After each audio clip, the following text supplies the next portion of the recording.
is up, guys? Welcome back to another incredible episode of the Motivation Everything Show. I am your host, Mr. Cody Cottle, joined this week by a good friend and a highly valuable person, as you guys are going to see today. It's actually his second time being on the show. He brought so much value the first time, I decided to bring him back a second time. His name is Angel Sandoval, and Angel was born in Juarez, Chihuahua, I hope I said that right, Mexico, and comes over to the U.S. illegally to running a $10 million, multi-million dollar territory by the age of 21 years old, and getting let go within 1 year to losing it all to now becoming a head coach at the billion-dollar Brotherhood, a sales mentor, and host of the podcast Sales Rehab. This guy loves the sales game, but he's different, and you're going to find that out today. His mission is to impact people's lives through sales and what it can ultimately do for them. Help me give a warm welcome to Mr. Angel Sandoval. Let's go, baby. Let's go. Thanks for having me, dude. I'm super pumped to be here. That's such a great intro. I need to work on my intros. That's a great intro. Making me feel good. I like it. We want to bring that fire out of you. We want to ignite you today. We want you to step into your identity that you can show up today and bring value to others to help them step into the identity that they have and those opportunities that life has for them. So, Angel, let's dive right into it. Let's have you tell us in depth. Now, guys, before this call, I framed Angel in a way. I said, Angel, I want you to show up today and tell your story like you've never, ever shared it before. Like, we want to go deep. We want to know the dirt. We want to know it all. So without further ado, let's hear Angel's story. Yes, sir. Yes, sir. Well, you know, when you told me that, I remember I was literally in the car driving, and you were like, dude, I want you to bring out a side or tell your story different than you've ever told it. And that's tough, man, because I host a podcast. I network with a lot of people. I'm part of the $1 billion Brotherhood. Like, everybody that knows me tends to know my story. So I sat back and I was like, what can I share? What can I share, right? And since we're talking about identity and opportunity, I took it back, man. I took it way back. I sat down. I literally, like, you made me literally sit in a car with the AC on, with nothing else. And I just closed my eyes and I thought to myself, man, what have you been through? Like, what were the actual defining moments that got us to today?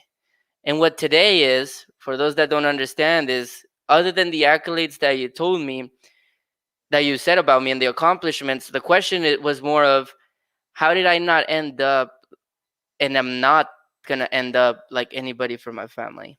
That's the question that came up to me. And I'll tell you why, because it all started, like you mentioned, coming over illegally. So back before, guys, you could just say American, live like American, and you said, yes, sir. And you would just pass to the U.S. I was, if you think I'm white now, when I was like small, when I was like a little kid, I was white, blue eyes, everything. I said, yes, sir. My dad was super blue eyes, my sister too, so they didn't question it at all, right? We came over to the U.S., and this is where I literally realized that I created my first identity shift. So think about it, 9-10 years old, and you're having an identity shift, which is interesting because usually when you're that young, you're trying to find your identity. You don't even know who you are yet. Right. I was already labeled as in my head at least, the guy that came here illegally, right? That has no clue what the hell English is. He just knows that he has to learn it, right? And I can't go out with friends or do anything crazy like that because what if they end up asking questions, right? And so I had to take a different identity right from the beginning, right? And so what I started thinking is, what was that defining moment? And I still remember it really clearly. So I remember there's a lot of Mexicans, man, that would rather just say they're not going to learn the language, right? They'll just be like, no, this is a free country. Everybody should accept me. I don't understand that. So when I was a kid, I remember going into class. They put me in a Spanish class. They actually had that down here in El Paso, right? They put me in a Spanish class, and I remember they put me in this box, and this is where the identity part comes in really, really good. They put me in this box saying, hey, you came from Juarez, so we're going to put you in the Spanish class. You're not going to read in English. We're slowly going to get you there. And then by fifth or sixth grade, we'll start including you with the others, right? That's really what it was like. And so I had no friends. I come up here, and now I'm in these special classes that I need to be part of to eventually then be let, go into the regular students or whatever, right? But it's interesting because I would look around, and a lot of the girls and the kids that came with me, dude, they just followed the program. They were reading in Spanish. They weren't getting any better. And I was like, what? As a kid, I was like, this doesn't make sense. This doesn't, something's not adding up here. So that's actually where I took on my first identity. My identity was the illegal kid that just spoke Spanish, that was in special classes. And my first thing I remember being really clear, I told the teacher, I don't want books in Spanish. And I said that in Spanish. Quiero, libro, quiero libros en inglés. Even if I don't know what the hell is going to say, I need both of them. I'll teach myself. But I promised myself that if I was going to come to this country, I was going to learn what they needed me to learn so that I could be of value. And I was just thinking about that right now. And I'm like, how does a 10-year-old go, hey, no, no, no, give me the language that I don't understand. Let me try to submerge myself in. Dude, I was failing my freaking quizzes that you had to do on the computer because I didn't understand it.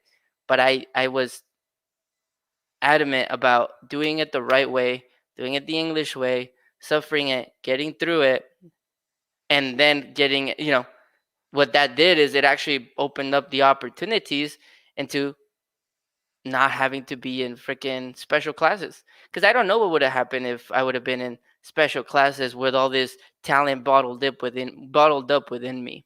Mm. And so when you were telling me like what do I tell people, I didn't realize how much that had an influence in me. But that's why every time I feel like I can do more, or if there's a millionaire doing it this way and I'm sitting here suffering, I'm like, what the hell? What am I doing wrong? What am I doing different? Let's just go do what they're doing. Let's get better at that. And so I tend to take on these identities that get me to that next level. But the first one was there when I was in elementary, and I had to put myself. It was painful, man. I cried out. I cried a lot as I didn't understand it. I What was overwhelmed, but it was What did amazing. it feel like having to, move to a new country, being put into a classroom that was more boxing you in with others like you, making an intentional decision that I want to work to learn English faster than the other kids. I want my books in English even though I don't understand it.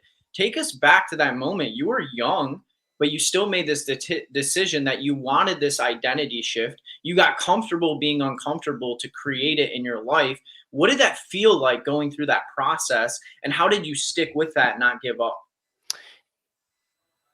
It's interesting. I look back at a lot of the classmates that I had because you know how you catch up with them 10 years later, you realize, and I'll be honest, man, they fell under the perfect box that they put you in, which is not really challenged much.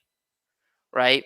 I heard it. I even heard a podcast and it said like a lot of the illegal people or immigrants, we come in and we fill the spaces that are empty, meaning the jobs that nobody wants or the positions that nobody wants. But when I came up, I was like, nah, man, there's something more here. This doesn't add up. So it was stressful. That was the best way to put it, man. Because I mean, who could teach me? I couldn't communicate with anybody. I would tell my mom and my dad. I feel like I don't even know what that must have felt like as a parent to look at a word and be like, dude, I have no clue what this is. And being able to not like tell your son and your daughter, like, you're on your own. Like, as much as we want to help, you're legit on your own Wow. learning this. And now that I'm thinking about this, I'm like, I bet that was super painful, man. Because, as a parent, you want to be there, but they didn't understand the culture. They didn't understand the language. They didn't understand how it worked. It was a new thing for all of us. You know, that's why most of my a lot of people don't know, like elementary, middle school, high school. I was pretty separate from people because I kept moving around. You know what I mean? And so for me, it was just stressful. I still remember being in the first home. We had a cousin, an aunt, my uncle, my mom, me, and my sister all in one house. Nobody knows freaking no English. We're all trying to figure out what the hell we're gonna do. My dad's still crossing the bridge to go and work. You know what I mean? And what kept me going was exactly that. If he gets to wake up every morning, go to work, earn it in different currency, convert it, bring it to the US just so that I can have an opportunity. We didn't have extra cash, but an opportunity of some sort. I'm like, who the hell am I to be complacent? And Mm, those were the little thoughts that would come through my head. And I was like, it was like this, I don't want to say a chip on your shoulder, but this chip on your shoulder, like, if they brought us up here, let's make this shit worth it. yeah, dude, so good, man. It's interesting because today we get to dive into this topic, identity and opportunity chasing. And what Hmm. better than Angel guys to speak life into this topic? Somebody that I mean, I can't even imagine.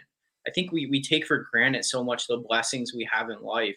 Moving with my family to another country, not understanding the language, having to literally recreate yourself and your identity in such an uncomfortable environment. But then, even furthermore, you said something I want to point out.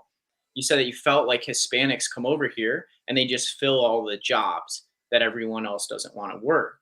But you knew young, I don't want to just be a filler. I want to dream chase. Yes, I want sir. to create an identity for myself that like I enjoy, that I'm satisfied with. And you did that. So let's dive into that.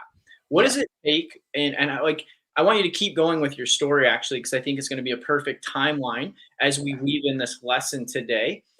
So you right now are with you, we're feeling you in school, going through this identity shift, realizing at a young age the mindset that I want more. I don't want to just be a filler. So tell us what you did that followed. Because I know you and you're a humble guy, but I see you as a very accomplished person that is doing incredible things, and you're just getting started on your journey. How did you get there? How did you go through that identity and opportunity chasing? I just want to point out because and don't get me wrong, there's immigrants from all over the world, not just Mexicans, right? Yeah, Like yeah, me that probably had it 30, 40 times worse. So I can yeah, only picture, right? Like I got pretty lucky. yeah. I got pretty lucky. Um, but when it comes down to like that question, like weaving through it, man, it was tough because like I remember being trained by my parents, and I don't know if I should be saying. I hope they're not listening because they're technically here, so I won't get dinner or something. No, but I remember they would tell us if they say, "What's your social security?" Say you're gonna go get it, and then start, you know, dip. And so we were taught at a really young age, like keep your head down, Wow. don't make a lot of noise, like you're good, don't go out too late, be careful on where you work, don't tell anybody of your friends that your dad's a doctor in Mexico because then they can come and raid our home. It was like we lived in this world of like paranoia, Wow. right? Like it was an interesting state. And so what kept like as I progressed, man, I just saw things. I like to people watch, I like to pay attention, right? And what I noticed is I was looking at all my family and I was like, there is something does not add up with me. Like, there's no way that this is it. And don't get me wrong, my dad is a successful doctor in Mexico, right? But still, converting the currency and doing things like that is still not as easy, right? So we're still like low to middle income, right? Yeah. But to me, it was just that, man. To me, it was just that. Like, there's just much more to this. And so I started noticing, okay, what can I do? What makes me different, right? As a little kid, right? These are the thoughts that are coming through my head. Obviously, I knew I wasn't going to excel in English. That's it. My reading, my English classes, geography, because I didn't even know history. I was barely learning history in Mexico, and I had to learn the history of the US. So I was like, there's no way I'm going to be good at that. Like, these are just things I know. So I doubled down on what I feel like I had a shot. And for me, that was like math. I love numbers. I love to people watch, right? And I like writing. So those were kind of like the strengths that I had noticed, man. So I started playing towards that. I started playing towards that. But weirdly enough, comes middle school, right? We had jumped from two elementaries because we were first living with my uncle. Then we got our own house, to elementary, and then my parents separated because there was a lot to take in. My dad went back to Mexico. My mom stayed here in the U.S. and we stayed with my mom. So we had to move another middle school. So by eighth grade, you know, three different schools and still learning the language. I was like, I have no clue what the hell I'm doing. Like I had no clue what the hell I'm doing, and therefore, came a lot of. And the reason I'm going this, like, it came a lot of the bullying. You know what I mean? Like getting punched while you're in the bus, trying to fit in. So I tried to fit in so bad through sports because I just looked at all these American. I was like, that's the dream, right? Like go and play football and cross country and be able to like track and fit in. And I didn't get most of the jokes that they would say, but I was like, but they look cool. That's what it seems like the American image is. Go play football. Right? I was like, all right, cool. That's what I need to do. I went. No, bro, did not work out for me. I got bullied like it's nobody's business. Like Mm, nobody's business. But I couldn't come back and tell my mom. I couldn't come back and tell my dad. Because again, who am I to come and put more pressure on a mom and a dad that are going through a divorce in that moment, right? And the stress of even bringing us over here, and now I have to somehow come and tell them that I'm getting bullied. Nah, dude, and that's actually where I took my first. That second identity shift happened between 7th and 8th grade. After all the bullying, dude, I had that chip on my shoulder, and I just kept hearing that line. You know, when you're young and they're like, "Don't worry, they always end up working for the nerds, or like they end up working for the ones with the good grades, right?" So yeah. I doubled down on that. Mm, I doubled down on my grades, and then I realized that that became part of my identity. It wasn't about fitting in to sports and doing all that. It was about playing to my strength. And yeah. I did, dude. And I started leveraging it. I would do people's exams and quizzes and homeworks in exchange for protection from some of like the bigger dudes Wow. that wouldn't get along with the jocks and the cholos because we had a lot of those over here on the east side. But yeah, dude, yeah, man, it was a lot. But the reason I say this, I don't say it as a sob story. I say it because a lot of us have gone through something in the past that actually shifts like who we are right now, right? And you have to be able to tap into that. Because even right now, like when I coach people, a lot of the reason why people love being coached by me is not because I know the best sales process and the best strategy, is because I know what the hell is going on in there when you're broken down like bad, when you have nothing and you're trying to build from nothing, when you're trying to build your identity, but everything that you've known has been messed up by all your external factors. Like you literally sit in bed not knowing what the hell you should do. Mm, And so building from there, now that's why I pride myself in being able to do sales in both Spanish or English, but I do my best to sound super proper in English because it's still part of my identity. It's the guy that's chasing that ideal identity. So I know I went on a ramble there oh, you're on the good, story. man. I was actually taken back just sitting thinking about that. What's awesome is, so you got to this point where you realize I have gifts, I have strengths, I have talents and abilities. And rather trying to be like everyone else, and in this case, everyone else, the jocks and the American kids, and live in the identity they have that you wanted, you began to ask the question of who am I and how do I use what God gave me to better, further my life journey and my mission. And it sounds like you began to do that. So take 100%. us into that point in your life. So later in high school, when you started to realize, hey, I'm smarter than other people, I have abilities, I'm going to double down and triple down on these talents. Tell us about that. And then where those talents took you. And basically, ultimately, take us through the journey of where you went from, later in high school to where you are now. Yeah, so it's kind of crazy. So freshman and sophomore year, I still felt like I wanted to fit in. By the way, right now I'm like 5'11". I'm taller. I work out. When I was in high school, Dude, freshman this and dude is sophomore. tall. I met Angel in person. So you guys know, like, I'm not that tall. I think I'm like 5'9". And we go to Texas for this mastermind retreat. And I'm like, dang, Angel, you big dog. Dude, and it's crazy because like I wasn't like that. That happened to a junior year.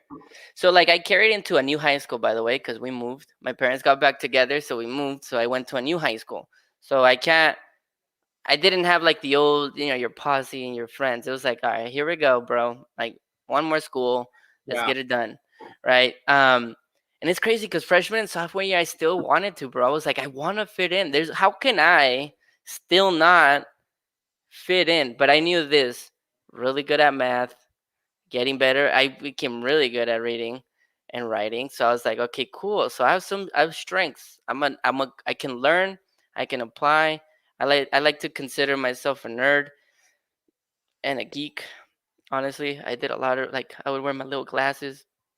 I'll be doing my thing, right? Playing my video So games at guys, night. I as loved you're it. saying this, I want you to think in your mind as the audience, what is your identity? What are your strengths? And just start thinking as Angel speaks, how does this relate to you and your story? And what did God gift you with in your identity? Keep going, brother. Yeah, no, and understand like as you hear this, guys, I want to make sure you understand you're not your past identity. You Mm, can go through a shit ton of identity changes. That's the beautiful part about being a freaking human being. A monkey is just a monkey, right? A dog is just gonna be a dog. Maybe you could dress him up.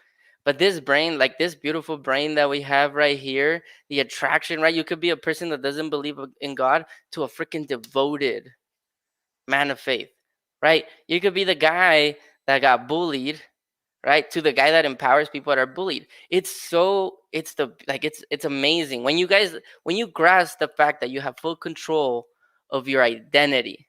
I could literally wake up tomorrow and be a different person. I really could. Now the catch is getting clear on your identity, right? Like who do you want to become, and how many votes are you going to put towards that? I always like to say, like, you have a jar every single day, two little jars, you're in the middle, and you have a little things in your head right here. And every time you vote towards someone that you want to become or to the vote, you fill this cup. And every time you go, you fill up this cup. So I always challenge my students, which cup is going to be more full at the end?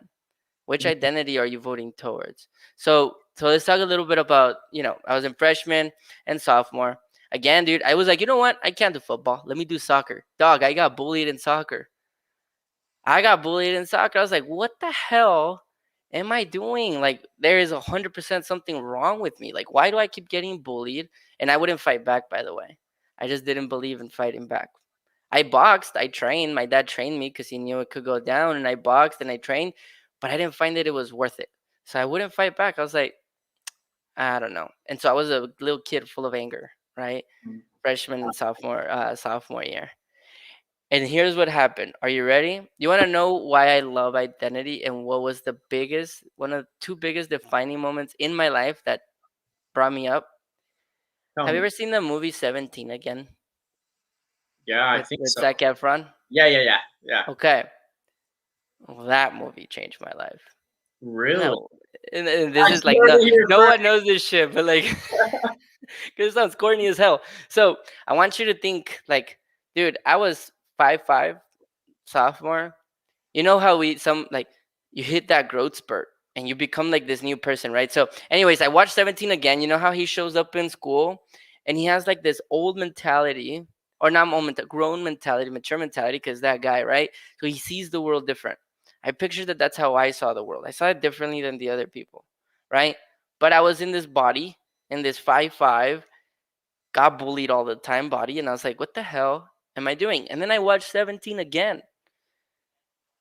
That guy went from that weird like thing. He had like his hat sideways and he was like super old school. And then he's like, no, no, no, we need a makeover. And he puts his hair down. He wears his glasses, leather jacket, skinny jeans, dog tags. Like he is on. And I was like, what? Is that how it works? And like he went to the school, he changed, he did that look. Every girl wants him. He's now like super cool. And I was like, it really is that simple. Mm, Interesting. And this is shit. Like instead of just saying like cool movie second front, like my mind was, it's that simple. Like if I can change my look, I can step into like a new person that I want to be. So what happened, bro? Summer hits. Guess what happens when it's summer? You disappear. I disappeared. What is that? 2 months over here, right? So I had curly hair, dude. I had like you can still kind of see it, right? I had curly hair. I stretched out. I went from 5'5" to like 5'9" in the summer. And I was like, oh, whoa, okay, I'm getting taller. I like this. And I remember seeing 17 again. And I told my mom, I want a leather jacket, I want skinny jeans, and I want dog tags. Because, like, if he did it, I can do it. And I know it sounds stupid, guys, but it really is. Sometimes, like, put on a suit jacket, you're a different person. Yeah. Put on a shirt that says entrepreneur and then it has the letters E and P because it's El Paso, different person. Put on a shirt that's mindset, different guy. Get a podcast freaking mic and you it's just stepping in, right? It's a new identity. It's like when you're working out. Go buy legit workout clothes, you feel different. So, anyways, I told my mom, bro, I need a leather jacket. This is it. I'm gonna make this shit happen. And you wanna know what put me over the top? This is how bad I was with my body. Like how I was not okay with myself, but I was like, I'm gonna figure. All that kept going through my head was, I'm gonna figure this shit out, and I'm gonna make this happen. Like I'm not gonna give up. I'm gonna find the identity that fits me. Went to Mexico, like crossed the border. All right, it's like you told me not like shit that no one knows. I'm going a little personal, not sad, just personal. I got a perm, dog. Guy, I legit got a perm. Hey. Okay. I got up sitting on the thing, like they did my hair. I had long hair now, and they put that thing on top of you to like make sure that the curl goes into a straight.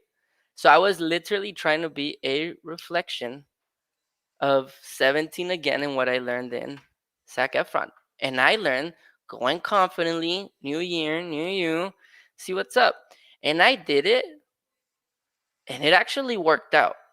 It went pretty good my junior year. I was like, interesting. People are like, nice hair. People are reacting to me. I'm like, oh, I'm getting attention. I'm not used to this attention. Like, it's always play on the low. Why would I get attention? And I was like, all my friends were down in the crew, right? Like, all from Mexico and things like that. And I appreciate and I love them and I'm super close to all of them.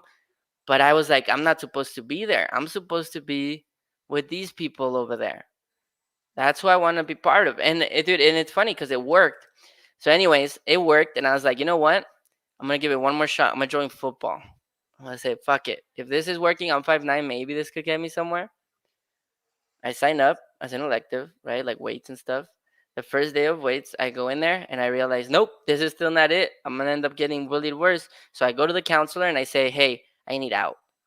Cause I was feeling good. I was like, I'm not gonna let this mess me up. So I need out. And she's like, well, we have what do you want to do? I was doing so good in classes that I didn't need to take extra classes, right?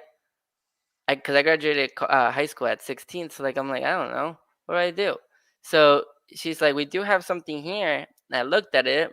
What do you think it was? Dance. Yes, you knew that because you know me. It was dance, bro. It was dance. And I ended up showing up to dance, man. And oh my goodness.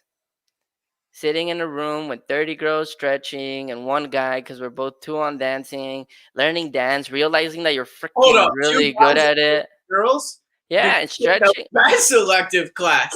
Yeah, and guess what that did, bro? That brought me some credit, like some street cred in school because they're like, hey, hook me up with this girl. I'm like, oh, I'll see what I can do, bro. She's part of our crew, right? Like, it's funny. And then I was like, shit's clicking. Like, everything is working out. And I found my identity, dude, to the point where I actually wanted to major in ballet, but my parents didn't let me. So I actually became like really good at dance. I love dancing. I performed. That led me to having a dance crew.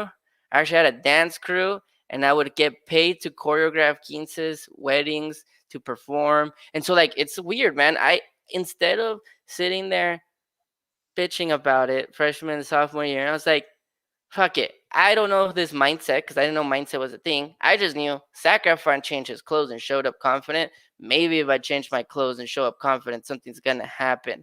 And the reason I say that is because sometimes that's all you have to do.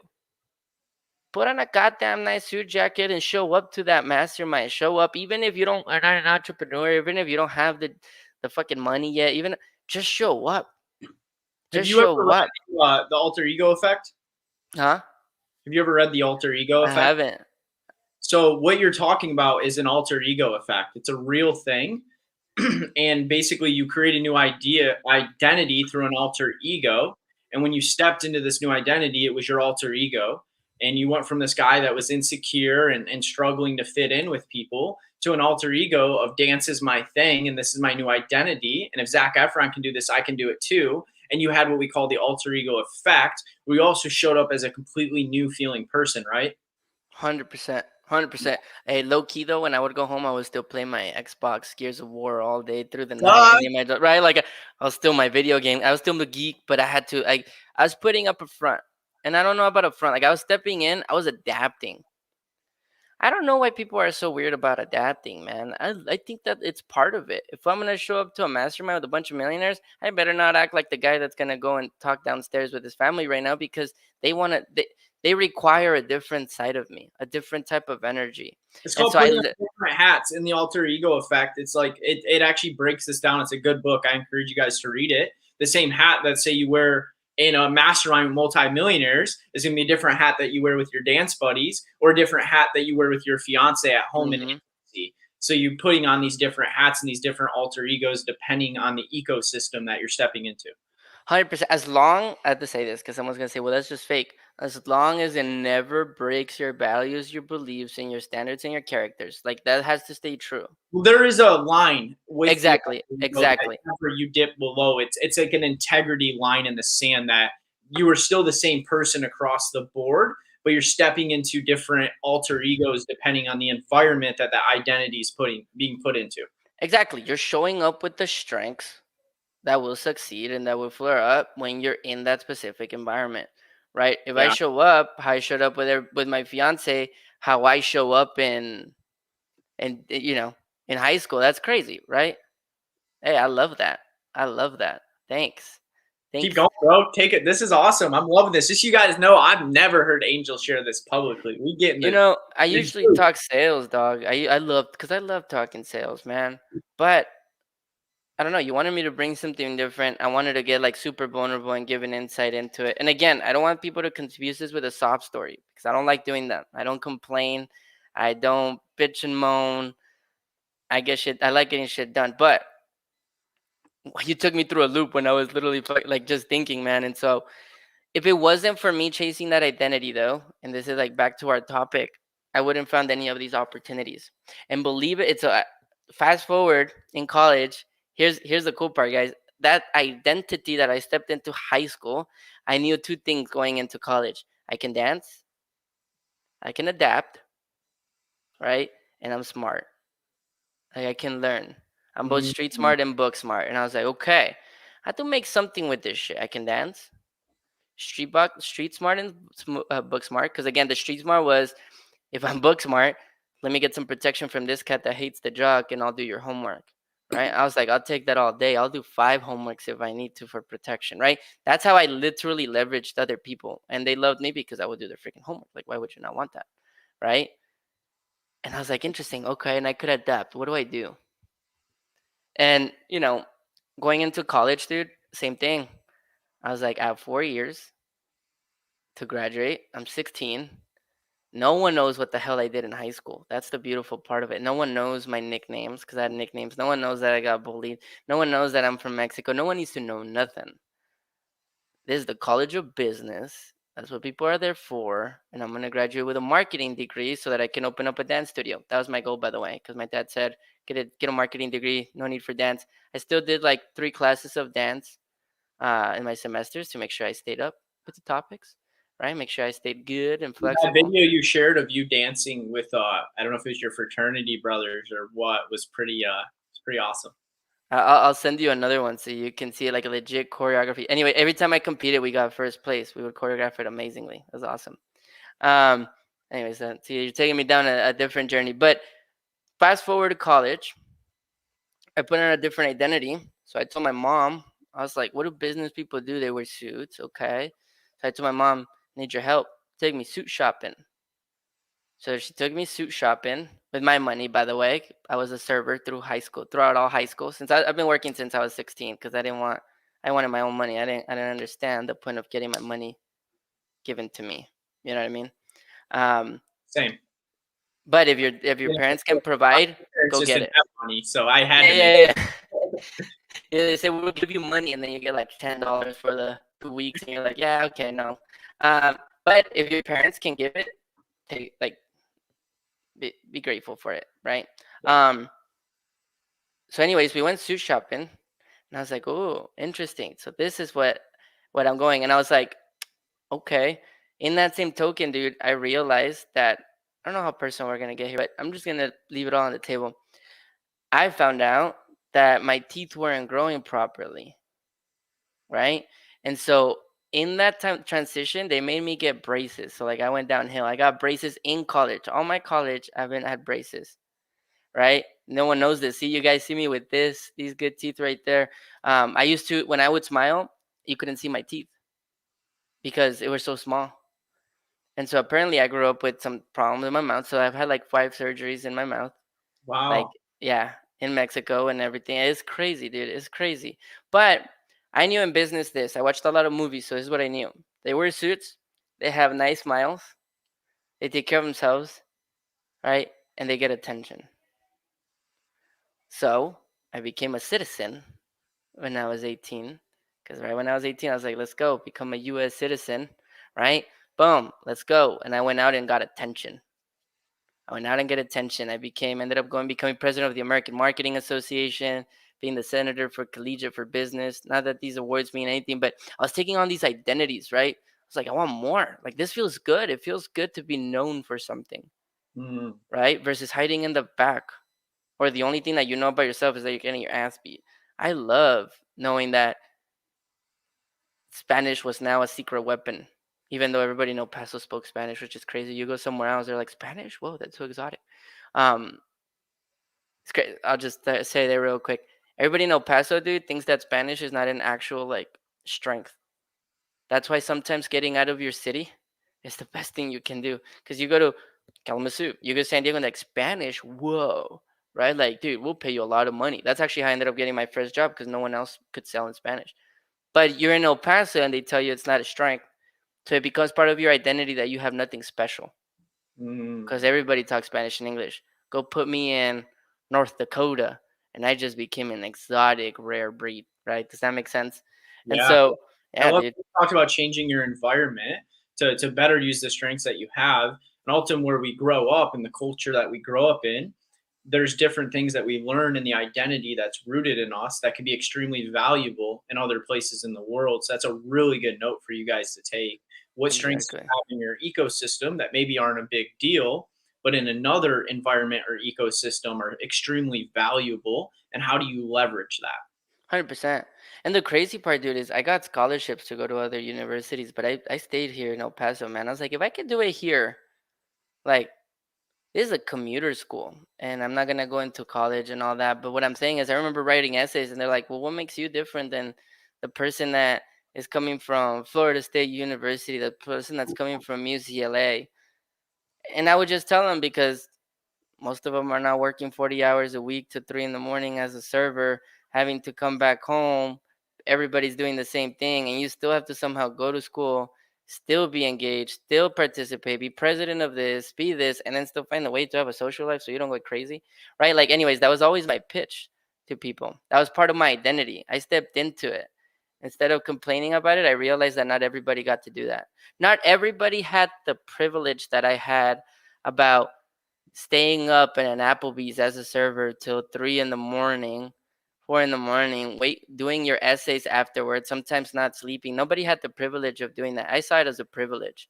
I was driven by all my freaking, um, setbacks. Yeah. And yeah, so yeah, dude, it's kind of crazy. And I'll end it with this, because with this, and I'll open it up for like questions. Because if it wasn't for what I went through in high school, the first thing that my fiance liked about me when we were talking was that I could dance. The second thing was that outside of every other guy in the fraternity, I was Mexican, right? And the third thing was that I could adapt. I would go from a fraternity guy to a business guy. But anyways, the reason I say that is because I realized that as I was building these identities, they all lead to this greatness, you know? They opened the door. If I would have just fit in and not took in these identities and played to my strengths, like maybe I wouldn't have landed my fiance. I wouldn't have landed that 6-figure job because I would have hidden the Spanish versus being proud of that identity that I decided to take on. Yeah. You know what I mean? Yeah. So it's interesting because we've spent the first 2/3 of this conversation learning so much about the value of identity and how Angel was able to use the strengths that he had to create the identity that he needed to ultimately excel in social situations, find his fiance, and things like that. I want to pivot the conversation now into opportunity chasing. So, Angel, one thing I know about you is you do a really good job of almost creating the opportunities that you want to have. And we do have a question that I want to honor. A guy named Okay. Nicasio, and he said, "How do you attract opportunities versus chasing them? When do you choose one method versus the other?" And I think this is a good segue for us into opportunity chasing and spending the later half of this conversation on that. Yeah. So I think there comes a point where you start attracting opportunity for sure. Right? Like now that people know me as the podcast of sales rehab, right? I'm Nicholas, as head coach. Like my brand is out there and I know what I stand for and what I'm trying to accomplish. And so therefore opportunities show up. They present I themselves. think ultimately, I just wanted to throw this in Yeah. there because Joe says attract versus chasing. I think it always starts with chasing, guys, 100%. right? Like you had to go chase opportunities to begin with. They didn't just magically fall in your lap. But then through chasing those opportunities, you created an identity that then began to attract even higher level. 100%. Because I'll be honest, like, and I don't know if I'm getting one of my biggest pet peeves, man, is people just tell, like, we tell the people beginning that somehow opportunities are just you're just gonna attract them. I understand the difference between like visualization, like visualize what you want to do and be so sold that doors will start opening for you. But dog, you gotta learn how to fucking chase. Like, what are you talking about? There's something beautiful about a human being chasing. I Mm, learned from like Michael Burt, like activating your prey drive. Like when a cheetah is hunting and they chase, I don't know if you know, if they don't catch the prey by a certain amount of time, they actually have to like go in the shade because they can kill themselves from overdrive. It's fucking nuts. But the reason I said there's something beautiful about the pursuit. You see it like in movies of like Pursuit of Happiness. Like I'm tired of all these people hearing that you should just attract opportunity. Don't chase it, and somehow the doors will open up in front of you, and you'll know how to grab it. Dog, if you don't know how to chase opportunity and get what you want, how the hell are you supposed to know that you just attracted the right opportunity in front of you? yeah. Like, come on. You know what's funny is what pops in my mind is one of the best examples is relationships. And I'm sure you have a story similar with your fiance. I would imagine you had to chase her a little bit. A lot of them. A lot of it. It's interesting because I think back on my life, and anytime I ever really wanted to be with a certain woman, my prey drive kicked in, and I had to chase and pursue that woman to a degree. And it, that is something there is something beautiful about that.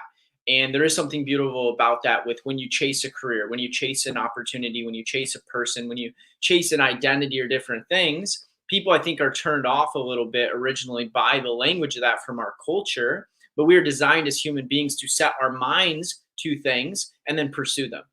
100%. 100%. I think people are turned off because it requires hard work, man. Because you got to get off your ass and everything doesn't fall into your lap and it's not instant Exactly. gratitude. Sorry to fucking break it to you. Dude, people don't know. People don't know. I'll tell two stories here. One, the first one, and I'll keep it short. I was in the College of Business. My fiance majored in business, right? And I remember seeing her, and she was talking to one of my best friends, and she was talking from far, and I went up to him, and I was not part of the fraternity, by the way. And I was just talking to him, and I was like, "Who the hell's that?" And then he's like, "Oh, that's Denise." I was like, "Yeah." I like she's really attractive, and he's like, "Oh, dude, she's never had a boyfriend. She's not the relationship kind." And I was like, and then that just activated this that prey drive, bro. I was like, "Bet I'm gonna go out with her. Like she's gonna be my girlfriend." And my friend's like, "No, she's not." And I was like, "Yes, I am." And I was like, "Tell me about her." She's in a sorority, and I was like, "Where do I sign up for the fraternity?" People think that I signed up for the fraternity because I was actually interested in the beginning. don't get me wrong, it brought the best brotherhood, and it was amazing, and I have it tattooed in my body, like it was amazing, right? But We're learning all of Angel's deep, dark secrets today. yeah, it's right here. It's a lion. Anyways, but dude, I could have sat there and been like, eventually she'll show up to the College of Business, and I shall talk to her. Attract the opportunity, right? Show up, and maybe she'll like me. Nah, dude, I was like, fuck no. I went, joined the fraternity, went after it. I put a strategy in place. Like I took that like a fucking sale. And dude, she denied me like 4 times. One time she even wrote a 5-page like essay on text with my friend to make sure that it got through my brain that I was not gonna be able to get her. And then my friend showed it to me. We were literally driving, I remember, and he's like, dude, read this. Like, she's not interested. And I was like, damn. Cool, I'll give it like a week or 2 weeks or something, and then I'll come back. I was like, I was reading that text. I was like, nah, I think these are just a smokescreen. I don't think this shit's real. Anyways, fast forward now, and now we're engaged. And same thing with Nicholas. People don't know this. Back in the day, after BDB and after he changed my life, I remember sending him a message, you know, and being like, hey man, when I felt comfortable in my sales, I was like, do you hire closers? Do you hire anything like that? And he's like, oh, not yet, man. I'll let you know. And he put it up once, and I was like, hey man, whenever you're ready, I'm ready to jump. And literally that was like, you tell me when and I'll go. And then eventually, like I kept pounding, man. I kept pounding, and I became a value. Sometimes chasing an opportunity doesn't mean you're nagging and following up on something and doing it like that. It means, what are you doing to prove to that person or to that opportunity that you deserve it? I started getting people in club for free. I started promoting live. I did whatever I had to do, being of value. And of course, when they opened something like that, if now I could say that it fell into my lap, but nah, bro, it's a constant chase Dude, that with was anything that we do. yeah. Dude, it's so funny. A lot of my friends are like, dude, how do we become friends? And they go check their DMs because I make a lot of friends virtually. And they're like, dude, you messaged me once. I didn't answer because I was like, who the hell is this guy? And then I would message them again. And then I would comment. I'll buy people's products. When I see a winner and when I see an opportunity, something that I want, I'm like, you're going to be my friend. We're going to be friends, and we're going to and they became one of my most valuable people ever. So, but again, once you take that identity, right? And I took on an identity that, honestly, guys, I'm not scared to pick up the phone and do the hard work. I'm not scared to do the DM. I'm not scared to do that. And opportunities will present itself, but you still got to chase them. It's like, again, a cheetah's hunting, fucking gazelle's going to pass by. Oh, opportunity attracted itself to me. Well, not really, dog. You're sitting, and over there's a fucking lake where the fucking gazelles are going to drink out of a water hole. Of course, you're going to see the opportunity, but now you got to go chase. Now you got to do your part, Yeah. You know, it's interesting because my entire life, I was actually like the least talented guy, like out of all my friend groups. I was short growing up. I hit puberty late. I was bullied too. I went through struggles, and I think I put up fronts and walls to, kind of try to deal with that. And I just remember, like, at a young age, man, I learned, like, all right, well, I'm not really talented as these guys. I'm not as strong as them. I'm not as fast as them. I'm not as smart as them. And I used to cry because I felt like I sucked at everything. I remember being at a friend's house, Zach Valance, dude. I remember having these emotions and feelings for a couple of months of like, I just suck at everything. Why do I exist? And it really like beat me up, dude. And we're just playing a pickup game of basketball, right? And Zach's younger than me, dude. He's like 3 years younger than me. And the dude's like 6 inches taller than me and just crushes me in basketball. And he goes into his house. Dude, I like sat down and started crying. And I'm like, I suck at everything. Like, God, can't I just be good at one thing? Clearly, it wasn't basketball.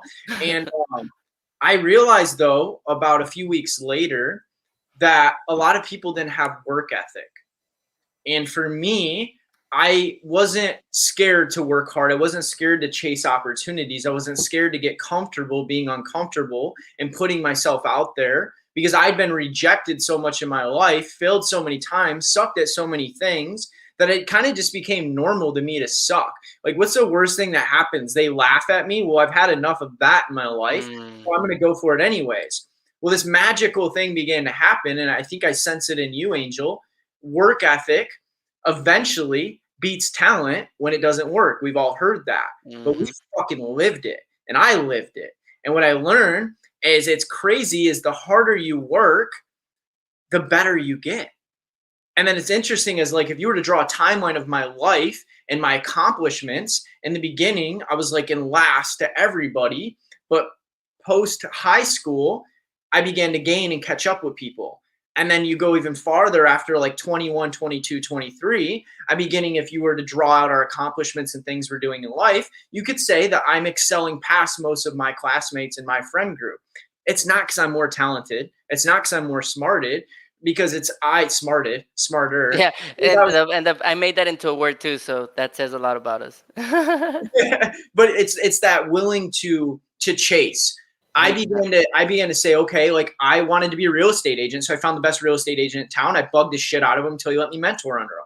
I wanted to make $100,000 a year, so I found people that made $100,000 a year. I learned that from them. I pursued it. I went for it. I put myself out there. I made $103,000 in a year at 21 years old.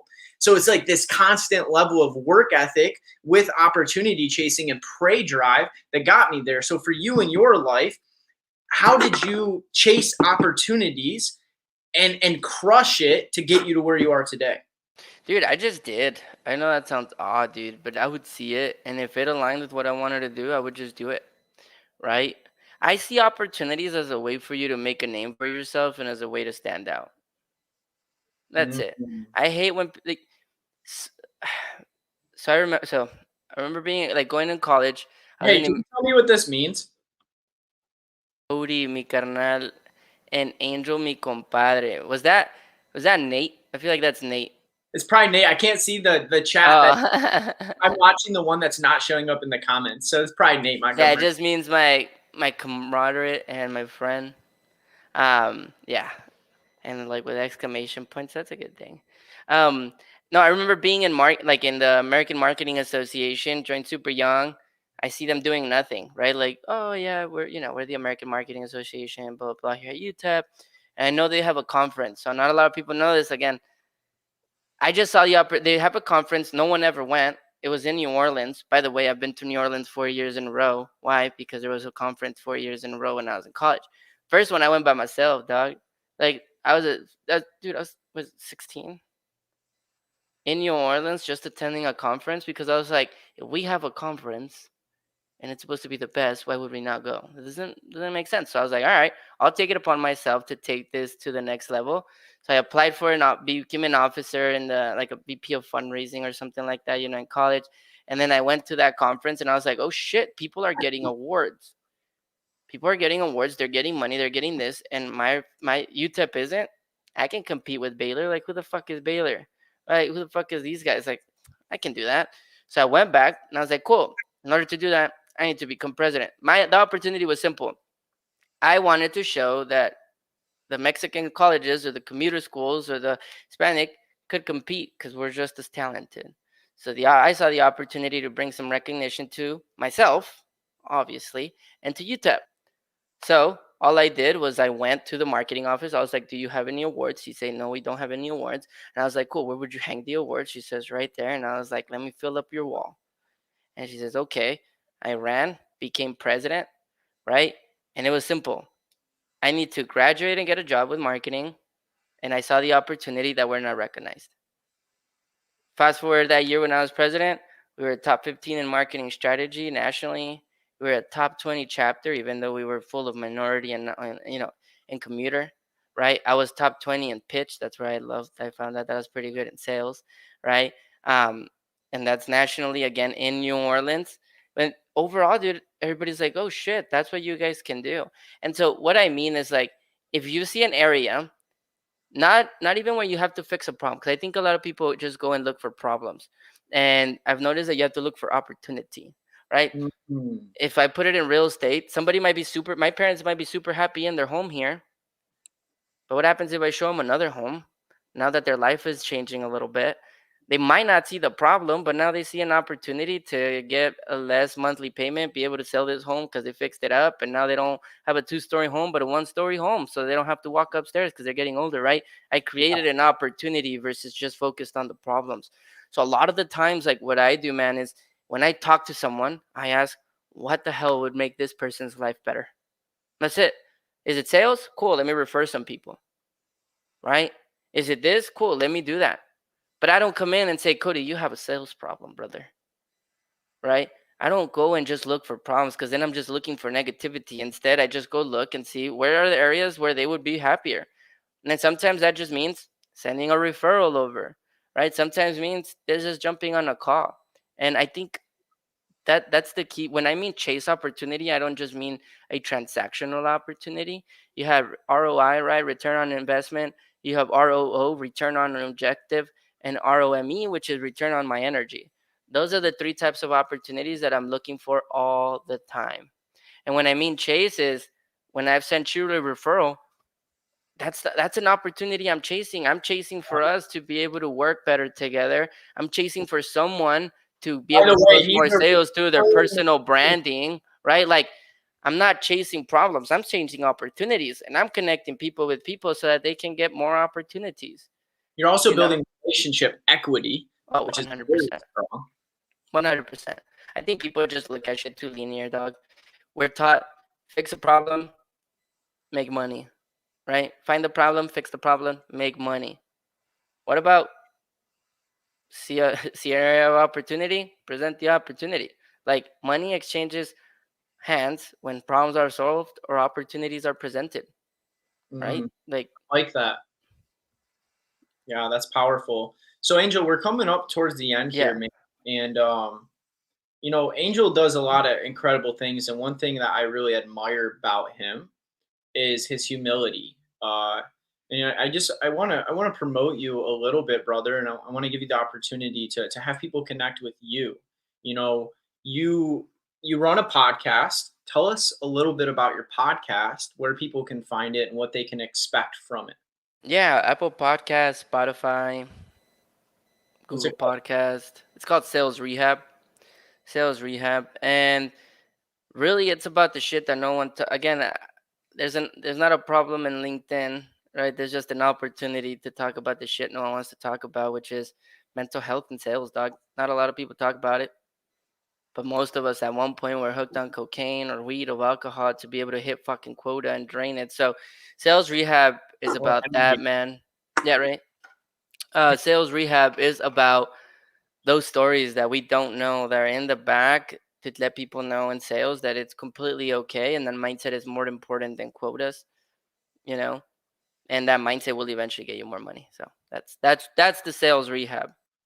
Dude, that's in his. I've been listening to his podcast for a while, guys. Been privileged to be on it, and it's powerful. One thing about Angel is he teaches sales in a way that I've never seen taught before. And you're hearing this first on this show, but I prophesize that Angel is going to change the sales game and what it means to be in sales and the identity associated with it through the lives that he touches with the coaching that he does. Because I firsthand experience the levels of that coaching. And I think that it is something unique and powerful and special because he doesn't teach what you would think when you think of sales coaching. He focuses more on the person, not the process. And I think that's where it all starts. So, also, what are your social medias? How do we connect with you? How do we follow you? Yeah, so angel.salesrehab on Instagram. I'll put my Mexican touch on the Facebook. You got to use both last names and it actually pop out. So Angel Sandoval Soto is my Facebook. Dude, honestly, like whoever's listening to this, shoot me a text like 915-887-9144. I love having conversations, man. I dropped this line, right? Like I loved it. You don't need more money, you need more people because people have the money. So I will never say no to connecting with someone, dog, and impacting some lives. So shoot me a Mhm. text, give me a call, tell Cody, we'll jump on calls, right? Like whatever you guys need, man. One of my strengths is giving, honestly, and impacting people by being real. None of that fluff stuff, right? I call it how it is, and that's what I love the most. Yeah, And no, I would say this too, like I'm with the $1 Billion Brotherhood. I'm the head coach there, man. And again, it's all about impacting people, bro. I love the message honestly, there. because the $1 Billion Brotherhood has changed my life, and I fully endorse. Your Um, growth is crazy. I still yeah, remember. the cool ones recently, and there's a lot of them. I fully endorse what they're doing in the Billion Dollar Brotherhood. I'm a testimony to it. Angel's a head coach there. And let's just give you like in 30 seconds, kind of a synopsis of men out there that are looking to grow in their lives as three-dimensional businessman. What does that mean? What are you guys offering, and how can they connect with you inside of the Billion Dollar? Yeah. Yeah, if this is the first time hearing from that, like go to our Facebook group, the Billion Dollar Brotherhood, right? Go learn what we're about. I love the holistic part, of it, and knowing that you don't have to sacrifice your family, your faith, or your health to be able to run a profitable business. That makes sense. And I love being able to have those businessmen there. So I would encourage you guys to join our Facebook group, the Billion Dollar Brotherhood. Go through the guides, get the free book, right? The Modern Day Businessman. You'll love it. And as a reward, like you guys join, you'll get a call from me either way. So we'll be able to connect as well. But again, we're just here to build an impact, man. It's a community of men, and Mm-hmm. it's so powerful, guys, because I think as men, we put up walls as we grow, and I can speak to myself, and I didn't realize how bad I needed brotherhood until I finally got it. And I remember I used to pray to God a couple years ago when I was selling cars. God, I just want a good mentor in my life. I just didn't feel like I had somebody that was where I wanted to be in life at that moment to teach me the things I needed to know to unlock what I needed, that wisdom to be where I'm at today.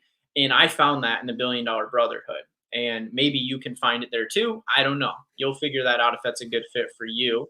Angel, I want to 100%. ask you one last thing as we wrap things up. Yes, sir. You've probably heard me say this before, but years ago I had a mentor ask me, Cody, what breaks your heart in the world?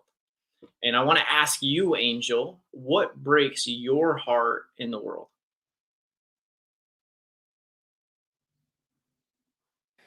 Oof, that's a power statement, brother. That's a power question.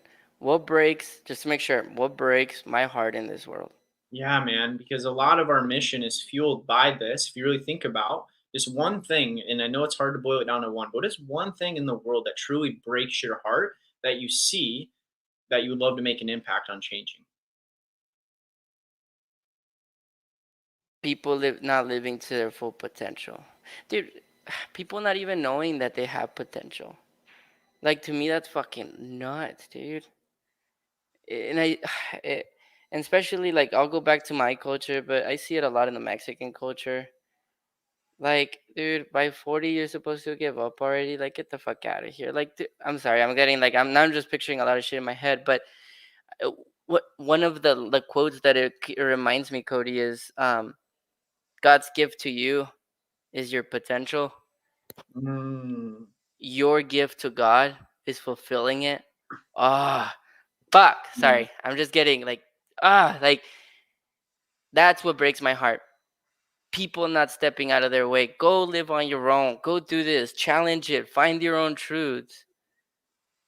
And whatever it is, like just go out and do it. Like for my sister, her potential was becoming a nun. God gave her that gift, that calling, and she fulfilled it. But she had to leave behind her family. She had to change her name. She had to go through an intensive process. Now she lives in Italy. Like that's living your potential. Us, like me, living in Arizona, being on my own, doing my thing, building a business where I'm supposed to just get a job. Like it breaks my heart when I have these talks with friends and they have not done anything about it. I'm not saying become a millionaire, but do something, man. Yeah, Do man. It's something. waste. Les Brown always says that the richest place in the world is the graveyard, and the dreams that go in there. And thinking about that, we have a line, man. We think about that, dude. Like, so for Oh, you guys watching this and get to watch the replay on YouTube or wherever you see this on Facebook or the Motivation Everything community, are you really stepping in to that potential and that purpose that you have? And if you're not, it's not too late. I don't care how old you are. I mm, think one of these misconceptions in culture is you see people get over 40 years old and they begin to say it's too late. And I'm that's good. true, man. So I just want to leave you guys with that. Yeah. We're going to wrap the show up, Yeah. but really think about the things that were talked about today, the power of identity, the power of chasing opportunities, the power of living up to your potential and your purpose. 100%. Yeah, guys. So, Angel, thank you so much for taking the time to be back on the Motivation Everything show. You always over deliver on the value that you bring. Let's make sure we go support Angel. Subscribe to Sales Rehab Podcast. Give him a 5-star review. Write a review. It'll help be a way that we can, for free, give him back value. If you guys have questions about sales, he is a man that will completely change your sales game or rehab your sales. And maybe you're struggling within that. I have a 10-year career in sales before creating my own company. And I know I used to struggle a lot as a man in that, especially with emotional health. And Angel's a really good guy to help with that. If you're a man that's just looking for brotherhood, make sure you connect with the $1 Billion Brotherhood. I'm a testimony to what it can do for you. A lot of you seen my transformation. And that's it, guys. This is the end of the Motivation Everything show. We are out. We'll be back next week with another incredible episode. Keep being awesome. Let's go crush it. Let's go.